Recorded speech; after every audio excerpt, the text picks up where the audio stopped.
Hi hello అందరికీ ఈరోజు అయితే బేల పాయసం చూపిస్తున్నాను అనమాట. నేనైతే బేల పాయసం అంటాను. చాలా ఈజీ, ఇంట్లోనే వాటితోనే అయిపోతుంది. నచ్చితే మీరు కూడా ట్రై చేయండి. ముందుగా అయితే 2 hours శనగ బేల అయితే నానబెట్టుకోవాలన్నమాట. తర్వాత ఒక గిన్నె తీసుకొని దాంట్లో నీళ్ళు అయితే పోసేసుకొని తగినన్ని ఆ బెల్లం అయితే ఉడికించుకోవాలన్నమాట. ఉడికేటప్పుడు మనం బెల్లం అయితే దంచేసుకోవాలి మెత్తగా, తొందరగా కరిగిపోతుంది అనమాట దంచుకుంటే.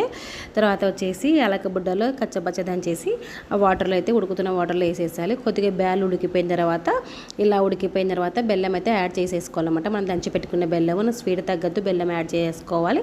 తర్వాత ఇట్లా మొత్తం బెల్లం కరిగిపోయిన తర్వాత రవ్వ అయితే గోధుమ రవ్వ తీసుకున్నా, మీడియం రవ్వ కాదు లావు రవ్వ తీసుకున్నాను అనమాట. ఇలా అయితే ఉడికించేసుకోవాలన్నమాట. బాగా ఉడికించేసుకోవాలి.